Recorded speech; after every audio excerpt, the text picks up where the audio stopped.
Hello everyone, welcome back to my channel সঞ্জিলাস সামন্ত। আমি সঞ্জিতা। আশা করছি আপনারা সবাই খুব ভালো আছেন, আর আমি তো প্রচুর প্রচুর প্রচুর হ্যাপি আছি, কারণ আমরা আছি এখন মেঘালয়ের শিলংয়ে। আর আজকে আমাদের শিলংয়ে ফার্স্ট ডে। এখনও সবটা ঘোরা হয়ে ওঠেনি, তো ব্লগটা কন্টিনিউ দেখতে থাকুন। এটাই ঢোকার জন্য এখানে পার হেড 40 টাকার 5 বছরের বাচ্চার জন্য ফ্রি। এটা হচ্ছে এয়ারফোর্স এটা মিউজিয়াম। হচ্ছে এয়ারফোর্স মিউজিয়াম। এখানে ঢোকার আগে যে মেন গেটটা, ওখানে কোনো ফটো তোলা ভিডিও করা সবকিছুই বন্ধ। একটু ভেতর দিকে আসার পর ভিডিও করতে পারবেন। এটার মেন গেটের সামনে গলায় এটা ঝুলিয়ে আধার কার্ড দেখাতে হবে। আধার কার্ড দেখালে গলায় এটা পড়তে দেবে। এটা পরে তারপর এই ভেতরে আসতে পারবেন। এখানে এসে তারপর টিকিট কেটে তারপর মিউজিয়ামের ভেতরে যেতে পারবেন।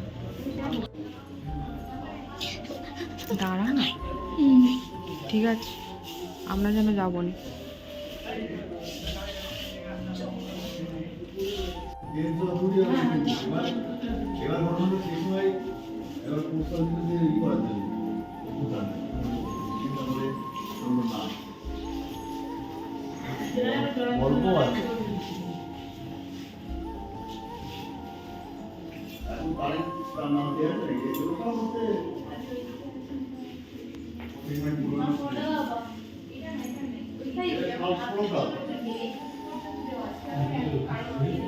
জায়গাটা এলে এটা নিয়ে কিছু বলার নেই। এই হাতটা ধরে একটু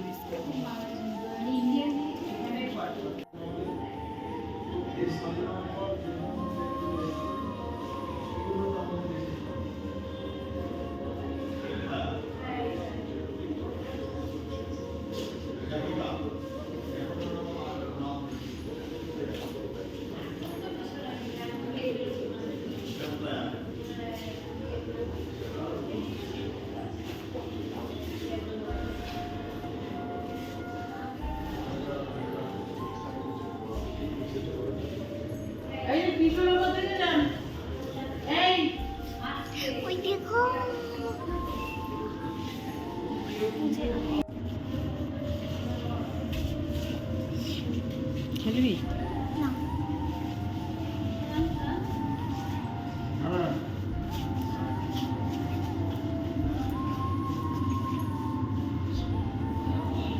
এটা হচ্ছে একটা গেম শো, এটার জন্য আবার আলাদা চার্জেস আছে।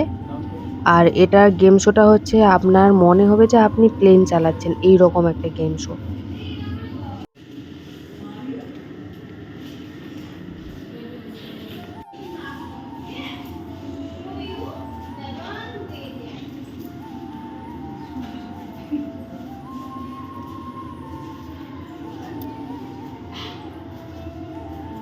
এইগুলোতে আছে কোন অফিসারের ড্রেস কীরকম হয়, মানে গরমকালে কীরকম, শীতকালে কীরকম, যে প্লেন চালায় তার কীরকম, সব কিছু। মানে আপনারা যদি কিছু জানতে চান ইন্ডিয়ার ব্যাপারে সব কিছু, তাহলে আপনারা এখানে এসে খুব উপকৃত হবেন। প্লাস এখানে আসলে টাইম নিয়ে সব কিছু দেখতে হবে, মানে পড়ে পড়ে দেখতে হবে, যেটা আমাদের হাতে এখন টাইম নেই অতটা, কারণ এমনিতে আমাদের হাতে 2 দিন টাইম আছে, তো এত টাইম আমাদের কাছে নেই। তাই জন্য আমরা একটু কোনো রকমের চোখ বুলিয়েই জাস্ট চলে যাচ্ছি।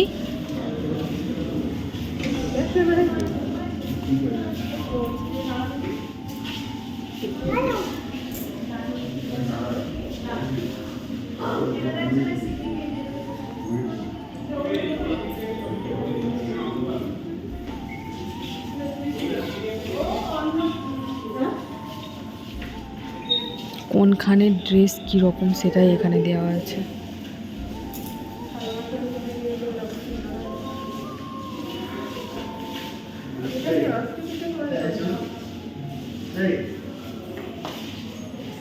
ওগুলো কি সিল নোড়া নাকি?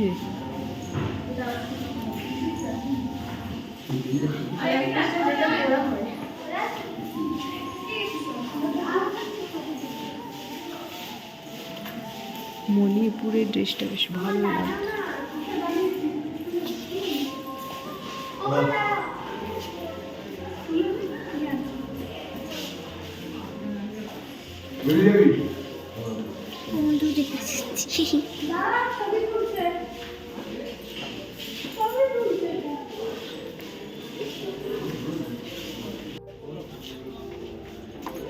বাসের ঘর।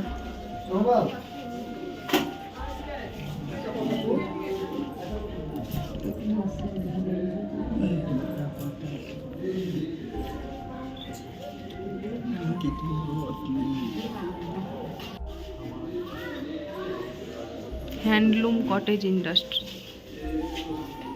এটা ভালো লাগছে। ওই মডেলটার মুখটা খুব সুন্দর লাগছে।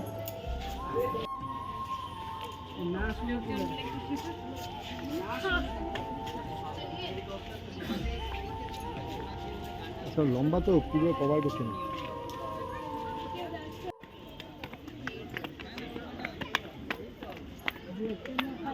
ভারতীয় বায়ুসেনা।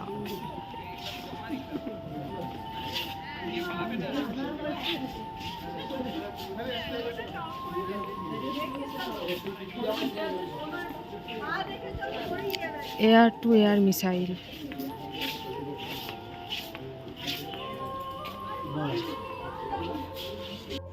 তাও তো যাচ্ছি। আসতে এই ইতনা জোর সে মাথা। এয়ারফোর্স মিউজিয়াম থেকে তো বেরিয়ে চলে এসেছি, ভেতরে কি আছে না আছে সব কিছুই তো আপনাদেরকে দেখালাম। আর তারপর এখানে একটা জিনিস দেখানোর চেষ্টা করছিলাম, যে এখানে ঢালটা মানে দেখুন কিরকম ঢাল থেকে আমরা এই গাড়িতে করে নামছি। দেখে যা ভয় লাগছিল না, সত্যি বলার মতো না, বিশাল ঢাল একদম। আর এটা অ্যাকচুয়ালি একটা পার্ক।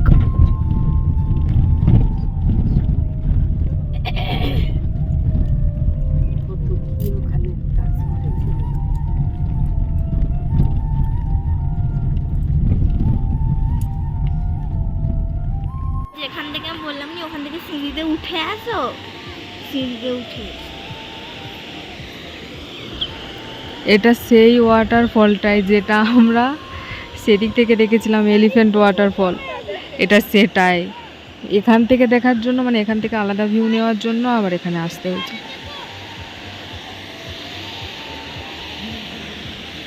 ইয়া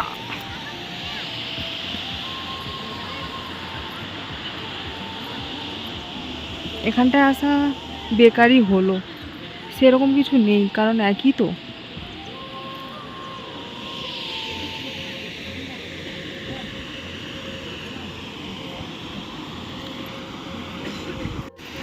এইদিকে একটা পুচকি ঝর্ণা দেখা যাচ্ছে,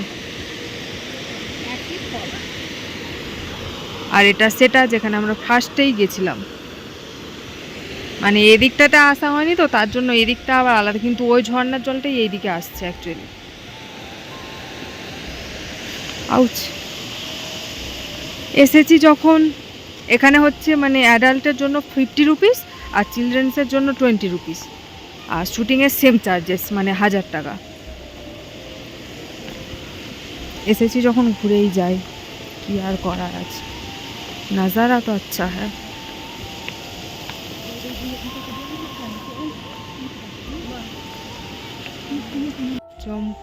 আমি এক চমকা এই যে লোকটা জ্যাকেট পরে আছে ওনাকে একটা বাজে জিনিস ভাবছিলাম, মানে একটা কিছু পশুর কথা ভাবছিলাম, মাথায় টুপি টুপি সব পড়েছিল তো সেই জন্য। এখন আমরা যাব ওই যে দূরে দেখতে পাচ্ছেন পেশা আপা দাঁড়িয়ে আছে ওইখানটায়, ওখানটায় জলটা ওইখান দিয়ে যাচ্ছে, তাই তো। আসতে আবার এটা দেখেও প্রবলেম হবে, কিন্তু আমি বলে দিচ্ছি। হাত দিয়ে দেখি কেমন ঠান্ডা। তারা আমার জামাইতে পা দিয়ে জানো কিছু সাদা জামা। ওরে ভাই সাহেব এত ঠান্ডা বলার মতো না, পুরো ফ্রিজের জলের মতো, একদম ফ্রিজের জল, বিশাল লাগছে। ওইখান থেকে বেরিয়ে চলে এসেছি ক্যাথেড্রাল চার্চে, কিন্তু এখানে কোনো এন্ট্রির জন্য টাকা নেয়নি। পার্কিং সামনেই জায়গা আছে, ওখানে পার্কিং করে আসতে পারবেন গাড়িটা। চার্চে আমি এর আগে কখনো ঢুকিনি, একটা চার্চে ঢোকার ইচ্ছা ছিল, আজকে সেটাও পূরণ হয়ে গেল। এর আগে টিভিতে দেখেছিলাম মোহাব্বতের বইয়েতে মানে সিনেমাতে, যে চার্চের ভেতরে কি থাকে, মানে ওদের যে গুরুকুল ছিল সেটা এইরকমটা, ভেতরে গিয়ে জানতে পারলাম। তো আজকে সেটা জানতে পারবো যে ভেতরে অ্যাকচুয়ালি কি থাকে চার্চের মধ্যে। এই হচ্ছে মেন যে চার্চ সেটা। ভালোই জোরে বৃষ্টি এসে গেছে।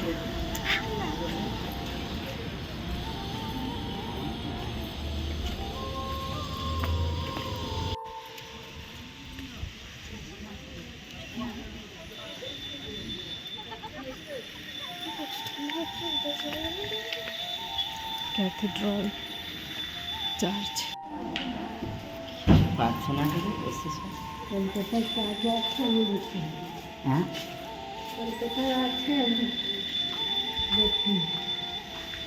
খুব বড় চার্চ এটা।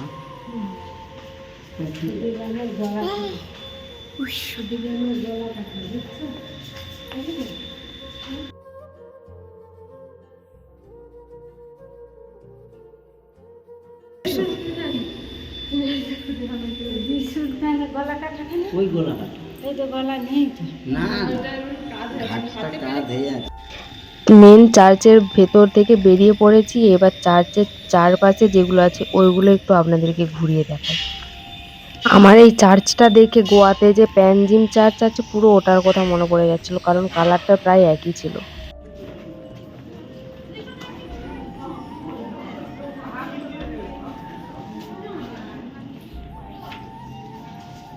এখানে ভেতরে কিছু একটা অনুষ্ঠান হচ্ছে, সেই জন্য আর ভেতরটাতে ঢুকলাম না। আর এখনো বৃষ্টি হচ্ছে, বাট ঘুরি বেরি তাহলে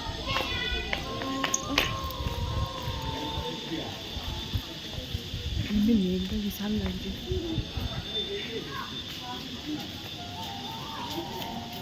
একটা পাহাড়ের পুরো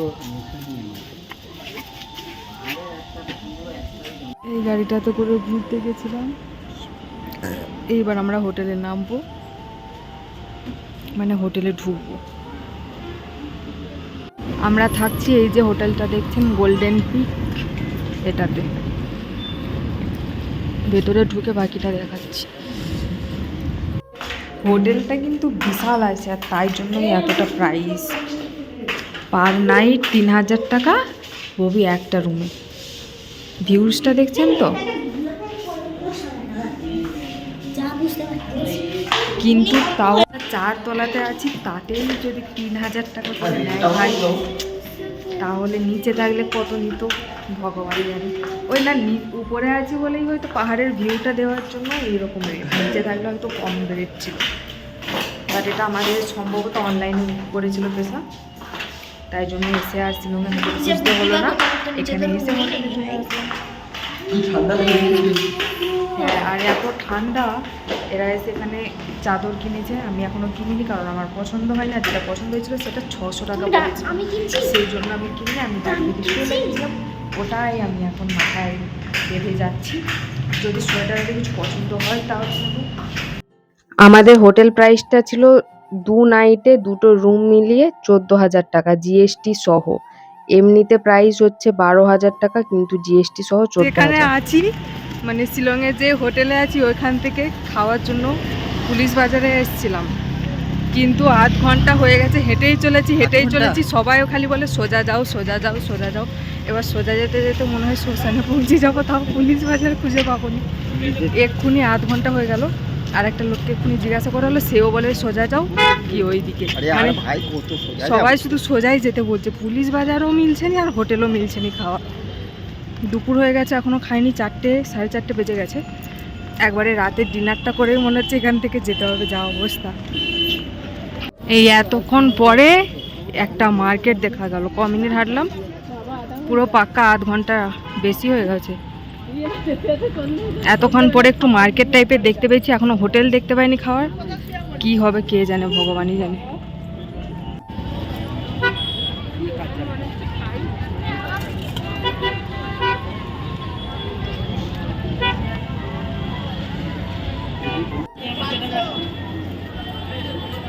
তোদের চাদর রে,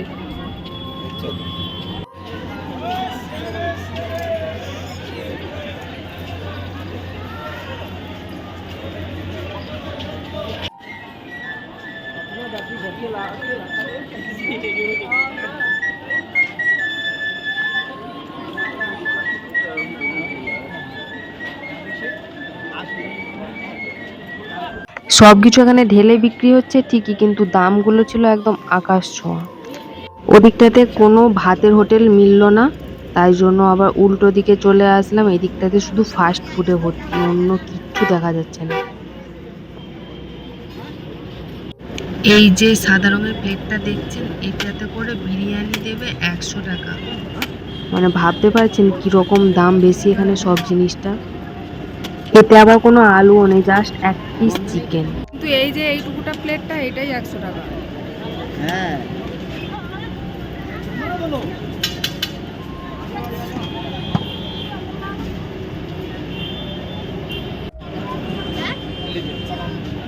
খেয়ে দেখি আগে।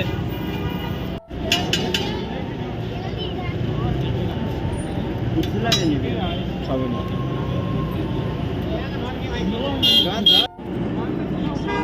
আরো খারাপ গেল কাঁচা।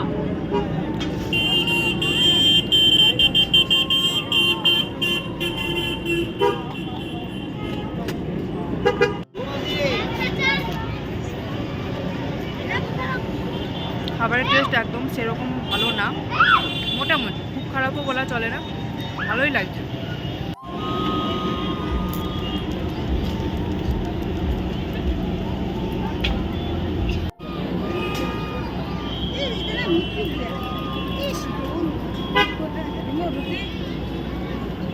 ও স্যার রুটি দাও, দুটো করে দাও। কত করে? কি দাম? 40 টাকা করে। রুটি তরকারি নিয়ে না না না না। পুরো 35 মিনিট হাঁটার পর, মানে 8 ঘন্টা হাঁটার পর বাজার দেখতে পেলাম, আরও 5 মিনিট হাঁটার পর ওইসব স্ট্রিট ফুডগুলো দেখতে পেলাম, আর তারপর ওখান থেকে সমস্ত খাবার, মানে একটু চাউমিন, একটু এগ রোল আর বিরিয়ানি আর কি খেলাম, রুটি সবজি, ওগুলোর মধ্যে একমাত্র একটু ভালো লেগেছে যেটা, সেটা হচ্ছে এগ রোলটা। বাদ বাকি যে জিনিসগুলো ওইগুলো অতটাও ভালো টেস্ট না, বাট মোটামুটি পেট ভরানোর জন্য খেয়েছি, কিছু করার নেই। কারণ সেই সকালে রুটি খেয়েছিলাম 2টো বাস, তারপরেই এতক্ষণ কিছু খেয়েছিলাম না, তাই। এই আপেলটা 200 টাকা কেজি, ভাবতে পারছেন? অনেক বেশি।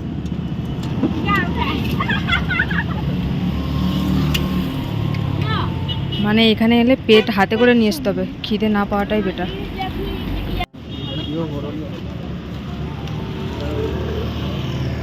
মারুতি গাড়িতে দেখুন সবজি বিক্রি হচ্ছে, সম্ভবত সামনে ওনার হাজব্যান্ড বসে আছে, আর উনি এখানে